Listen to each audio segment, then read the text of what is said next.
সবচেয়ে ছোট নাম্বার কোনটা? 45 হচ্ছে সবচেয়ে ছোট ভাজ্য।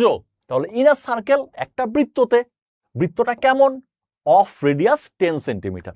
এখন আমরা ম্যাথের একটা প্রস্তুতি কিভাবে নিতে হবে, কি টেকনিক অ্যাপ্লাই করতে হবে, এই ব্যাপারটা আমরা এখন দেখব। এবং সবচেয়ে সাম্প্রতিক সময়ে যে পরীক্ষাটা হয়েছে অফিসার ক্যাশ 31 জানুয়ারি 2026 সালে, সেখান থেকে কিছু প্রশ্ন এখানে নেওয়া হয়েছে। তো চলেন আমরা দেখি ব্যাংক জবে আসলে কেমন ম্যাথ আসে। আর যারা আমরা উত্তরটা করতে পারবো তারা কিন্তু কমেন্টে উত্তরটা দিয়ে দিব, যারা আমরা আনসার করতে পারবো তারা আনসার দিয়ে দিব। দেখি এই ম্যাথটা কে কে অলরেডি পারেন, আর যারা পারেন না তারা আমার সাথে ক্যারি করবেন।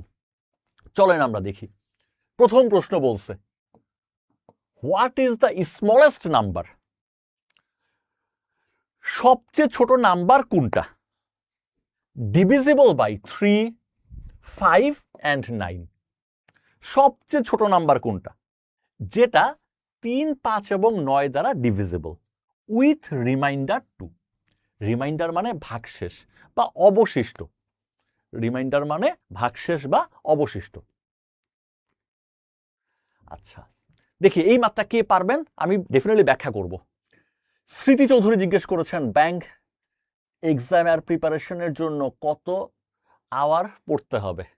আচ্ছা, আমার এক্সপিরিয়েন্স থেকে যদি বলি যে একজন সাধারণ মেধাজার সে যদি দিনে 5 ঘন্টা করে 6 মাস পড়েন, তার ব্যাংক জবের প্রস্তুতি খুব ভালো হয় এবং সে জব পেয়ে যায়। তো আসলে আওয়ারটা ডিফাইন করা কঠিন, কারো একটু পড়তে বেশি সময় লাগে, কারো একটু পড়তে কম সময় লাগে। অন অ্যান অ্যাভারেজ স্টুডেন্ট যাদেরকে পড়িয়েছি তারা যদি 5 ঘন্টা করে 6 মাস পড়ে, সে যেই পরীক্ষা দেয় ব্যাংক জবের সেই পরীক্ষায় টিকে যায়। এটা হচ্ছে আমার এক্সপিরিয়েন্স। ওকে, এবার আসেন আমরা ম্যাথটাকে ক্র্যাক করার চেষ্টা করি।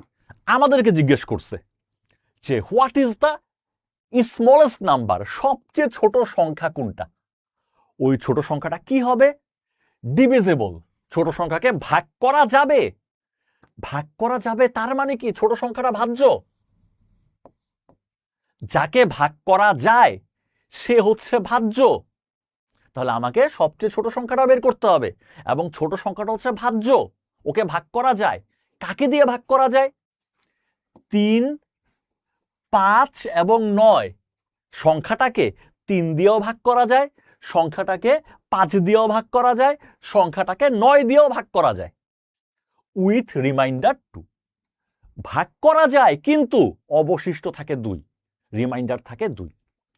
তো এখন আমরা শিখব, যখনই আমরা দেখব যে আমাদেরকে ভাজ্য সম্পর্কে জিজ্ঞেস করছে এবং সেই ভাজ্যটা সবচেয়ে ছোট সংখ্যা, তখন আমি বুঝেই ফেলবো যে আমাকে বলছে এলসিএম করতে। এলসিএম মানে লসাগু। তাহলে লসাগু চেনার উপায় কি? লসাগু হচ্ছে সেই ব্যক্তি যে সবচেয়ে ছোট, এবং সবচেয়ে ছোট জিনিসটা কেমন হবে? সবচেয়ে ছোট জিনিসটা হবে ভাজ্য। যেই ভাজ্য সবচেয়ে ছোট সেই হচ্ছে লসাগু। তো চলেন দেখি ভাজ্যটাকে আমি ভাগ করব কি দিয়ে? 3 দিয়ে, 5 দিয়ে, 9 দিয়ে। ভাজ্যটাকে ভাগ করব 3, 5 আর 9 দিয়ে। তাহলে ভাজ্যটা, সবচেয়ে ছোট ভাজ্যটা হচ্ছে এদের লসাগু। এখন এদের লসাগু করলে কি হবে? 3 দিয়ে যদি 3কে ভাগ দিই 1 হবে, 3 দিয়ে 5কে ভাগ দেওয়া যাবে না, তাহলে 5ই থাকবে। 3 দিয়ে 9কে ভাগ দেওয়া যাবে, ভাগ দিলে 3 হবে। এরপর অন্তত 2 জনকে ভাগ দেওয়া যায় এমন কেউ নাই, তাহলে আমার লসাগুটা হচ্ছে 3 গুণ 1 গুণ 5 গুণ 3। তাহলে আমরা পাচ্ছি 3, 5 আর 15, 3, 15, 45। তাহলে 45 হচ্ছে সবচেয়ে ছোট ভাজ্য। 45 হচ্ছে সবচেয়ে ছোট ভাজ্য, যে কিনা 3 দিয়েও ভাগ যায়, যে কিনা 5 দিয়েও ভাগ যায়, যে কিনা 9 দিয়েও ভাগ যায়। 45 হচ্ছে সবচেয়ে ছোট সংখ্যা, সে ভাগ যায়। কিন্তু ওরা চাইছে ভাগ যাবে না, ভাগ না গিয়ে সেখানে অবশিষ্ট থাকবে 2। ভাগ যাবে না, অবশিষ্ট থাকবে 2। তাহলে 45 তো ভাগ যায়, তাহলে আমি যদি এর সাথে 2 যোগ দিয়ে দেই তাহলে ভাগ যাবে না, 2 অবশিষ্ট থাকবে। তার মানে আমাদের সঠিক উত্তর হচ্ছে 47। তাহলে 47 হচ্ছে সবচেয়ে ছোট ভাজ্য, যাকে 3, 5 বা 9 দিয়ে ভাগ দিলে অবশিষ্ট 2 থাকে। তাহলে লসাগু চেনার উপায় কি? লসাগু বেটা হচ্ছে সবচেয়ে ছোট সংখ্যা। লসাগু হচ্ছে সবচেয়ে ছোট সংখ্যা। যেই সংখ্যাটা একটা ভাজ্য হবে এবং সেই ভাজ্যটাকে ভাজক দিয়ে ভাগ করা যাবে। যেই সংখ্যাটাকে ভাজক দিয়ে ভাগ করা যাবে। তাহলে লসাগু কেমন জিনিস? লসাগু হচ্ছে একটা ভাজ্য এবং সে অনেক ভাজ্য হতে পারে, সে হচ্ছে সবচেয়ে ছোট ভাজ্য। সো আশা করি ক্লিয়ার। দেখেন আপনাদের ক্লিয়ার হয়েছে কিনা ব্যাপারটা। স্মৃতি চৌধুরী, আপনাকে ধন্যবাদ, আপনি ম্যাথটা বুঝতে পেরেছেন বলে। বাকিরা একটু জানাবেন ম্যাথটা ক্লিয়ারলি বুঝতে পারছেন কিনা এবং কোনো কোয়েশ্চেন আছে কিনা। আমরা অনেক বেশি ম্যাথ করবো, নট দ্যাট, আমরা বুঝে বুঝে ক্লিয়ারলি করব। তো যদি কারো কোনো কোয়েশ্চেন থাকে অবশ্যই জানাবেন। জব রিলেটেড কোয়েশ্চেন থাকলে জানাবেন, সেটা বিসিএস হোক বা সেটা ব্যাংক জব হোক, অথবা যদি ম্যাথ রিলেটেড কোনো কোয়েশ্চেন থাকে জানাবেন এবং ক্লিয়ারলি ব্যাপারটা বুঝছেন কিনা আমাকে একটু বলবেন। আমরা চলে যাব পরের ম্যাথে। তাহলে এই কোয়েশ্চেনের আনসার ছিল 47। চলেন আমরা পরের ম্যাথটা দেখি। কেউ না বুঝলে অবশ্যই জানাবেন। চলেন দেখি আমরা পরের ম্যাথ আমাদের কি বলে। আমরা ডিফারেন্ট জায়গা থেকে ম্যাথ নিই নাই, আমরা একটা জায়গা থেকে ম্যাথ নিছি, এতে আমরা ডিফারেন্ট টাইপের ম্যাথ পাবো। অফিসার ক্যাশের কোয়েশ্চেন থেকে আমরা ম্যাথগুলো নিয়েছি, সো আমরা ডিফারেন্ট লেকচারের ম্যাথ পাবো। ম্যাথ বুঝতে প্রবলেম হতে পারে, কারণ আপনাদের সাথে বেসিক নিয়ে আলোচনাই করা হয় নাই, সরাসরি লাইভ ক্লাসে আমরা ম্যাথ করা শুরু করে দিছি। কিন্তু আমার এইটুকু কনফিডেন্স আছে যে ব্যাংক জবের ম্যাথ ইংরেজিতে হলো এত বেশি কঠিন না যে বেসিক আলোচনা না করেও ম্যাথ করানো যাবে না। যতটুকু বেসিক লাগে আমি আলোচনা করে দিব। সো দেখেন আপনারা ক্লিয়ারলি বুঝতেছেন কিনা, না বুঝলে অবশ্যই কোয়েশ্চেন করবেন। ইউটিউবে যারা আছেন তাদেরকেও আহ্বান জানাচ্ছি, না বুঝলে কোয়েশ্চেন করবেন। চলেন দেখি পরের কোয়েশ্চেন কি বলে। ইন এ সার্কেল, সার্কেল মানে বৃত্ত, কোন একটা সার্কেলে, in a circle of radius 10। তাহলে একটা সার্কেল আছে, সার্কেলটা কেমন সার্কেল?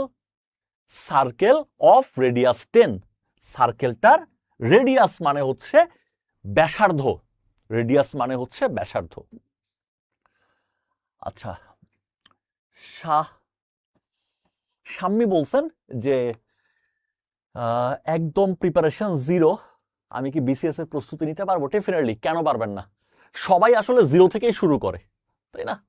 সো জিরো থেকেই তো শুরু করতে হবে। তো জিরো হলে আমরা প্রস্তুতি নিতে পারবো না, ব্যাপারটা এরকম না। তাহলে ইন আ সার্কেল, একটা বৃত্ততে, বৃত্তটা কেমন? অফ রেডিয়াস 10 সেন্টিমিটার, 10 সেন্টিমিটার রেডিয়াসের। এ কর্ড, কর্ড মানে হচ্ছে জ্যা, কর্ড মানে জ্যা। তাহলে আমার কাছে একটা বৃত্ত আছে, বৃত্তটার ব্যাসার্ধ হচ্ছে 10 সেন্টিমিটার। বৃত্তটার ব্যাসার্ধ কেমন? 10 সেন্টিমিটার। এবং বৃত্তটার একটা কর্ড আছে, কর্ডের অপর নাম হচ্ছে জ্যা। তাহলে কর্ড বা জ্যা, জ্যা কি আমরা সবাই ক্লাস 9-10-এ পড়েছি, যদি মনে না থাকে মনে করাই দিচ্ছি। জ্যা হচ্ছে বৃত্তের এই পরিধি, বৃত্তের পরিধির দুইটা বিন্দুকে যুক্ত করে দিলে জ্যা পাওয়া যায়। তাহলে এইটা হচ্ছে একটা জ্যা। বৃত্তের পরিধি আছে, এই পরিধির উপরের যে কোনো দুইটা বিন্দুকে যুক্ত করলে এই রেখাটার নাম হয়ে যাবে জ্যা। তাহলে এ কর্ড বা জ্যা ইজ ড্রন, একটা জ্যা ড্র করা হয়েছে। এ জ্যা is drawn at distance of 6 centimetre.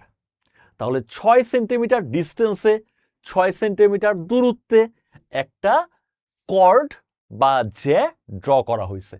দূরত্বটা কোত্থেকে? ফ্রম দ্য সেন্টার, সেন্টার থেকে 6 সেন্টিমিটার দূরে একটা জ্যা অঙ্কন করা হয়েছে। তাহলে জ্যা কেমন হয়? এই যে বৃত্ত, বৃত্তের পরিধির দুইটা বিন্দুকে যুক্ত করে দিলেই জ্যা হয়। কিন্তু এই জ্যাটা কেন্দ্র থেকে 6 সেন্টিমিটার দূরে, কেন্দ্র থেকে 6 সেন্টিমিটার দূরে। তাহলে আমাদের জিজ্ঞেস করতেছে what is the length of the chord in centimetre. তাহলে এই কর্ডটার, এই জ্যাটার লেন্থ কত? যারা পারবো তারা কিন্তু আনসার দিয়ে দিব। যারা পারবো তারা কমেন্টে আনসার দিয়ে দিব, আর যারা পারবো না তারা আমার সাথে করবেন। তাহলে বলছে এরকম একটা বৃত্ত, বৃত্তের ব্যাসার্ধ হচ্ছে 10 সেন্টিমিটার এবং সেন্টার থেকে, কেন্দ্র থেকে জ্যাটার দূরত্ব হচ্ছে 6 সেন্টিমিটার। তাহলে জ্যাটার দৈর্ঘ্য কত? জ্যার দৈর্ঘ্য কত? দেখি কে সবার আগে উত্তর দিতে পারেন।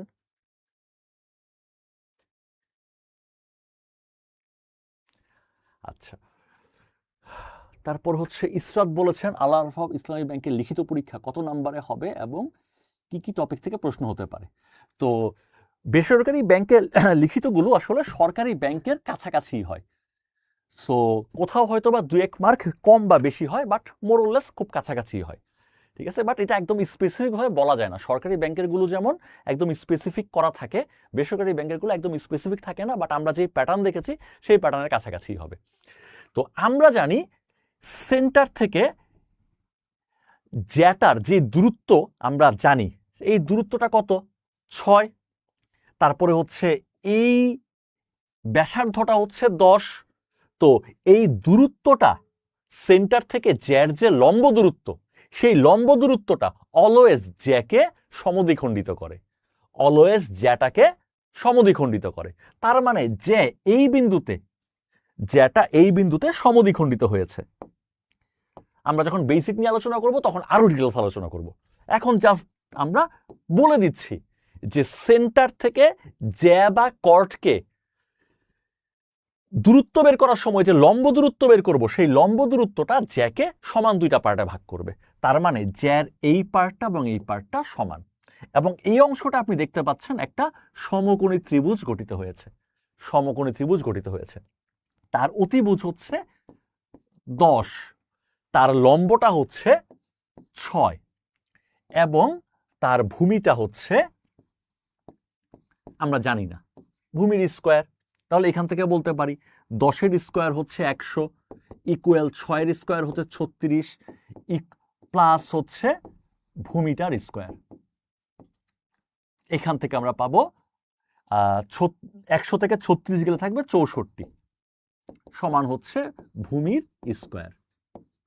তার মানে আমরা ভূমি সমান পাবো আসলে 8। ভূমি সমান আমরা পাবো 8। ভূমি যদি 8 হয়, ভূমি হচ্ছে জাস্ট এতটুকু, জ্যাটার অর্ধেক, ভূমি হচ্ছে 8। তাহলে পুরা জ্যা যদি আমরা হিসাব করি, পুরা জ্যা হবে আমাদের 16, পুরো জ্যা হবে আমাদের 16।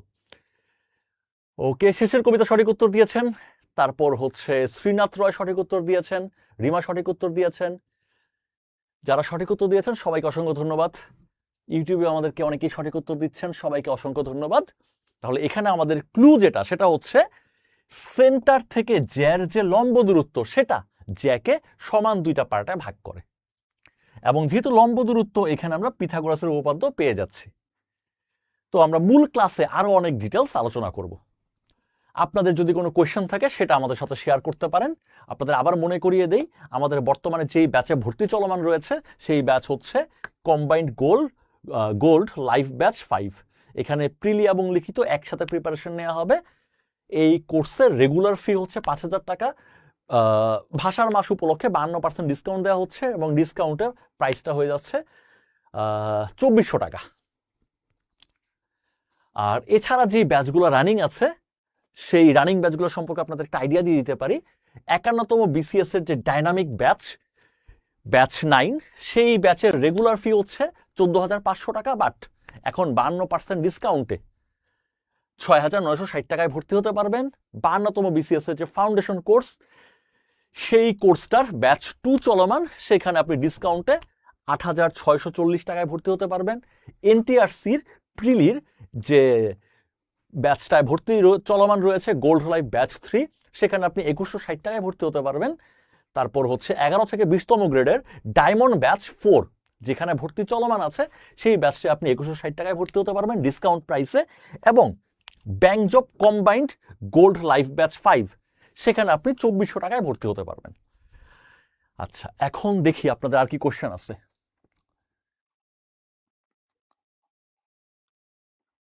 আচ্ছা, সাগর নন্দী বলেছেন গোল্ড ব্যাচ 5 এর ম্যাথ। হ্যাঁ, ইনশাল্লাহ ম্যাথ ক্লাসে দেখা হবে।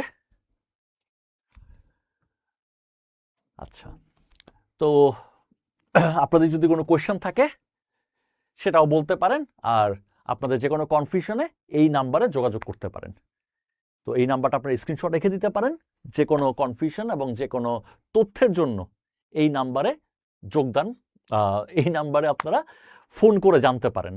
আর এখনই আমরা লাইভটা শেষ করব। আপনাদের যদি এখনো কোনো কোয়েশ্চেন থাকে সেই কোয়েশ্চেনগুলো কিন্তু করতে পারেন।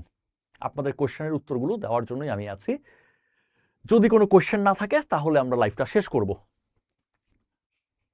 আচ্ছা, ব্যাংক জব সিজিপিএ কতটা গুরুত্বপূর্ণ? সিজিপিএ খুব বেশি গুরুত্বপূর্ণ না, গুরুত্বপূর্ণ হচ্ছে আপনার প্রিলি এবং লিখিততে কত মার্কস পাচ্ছেন। প্রিলি জাস্ট ইয়েস কার্ড।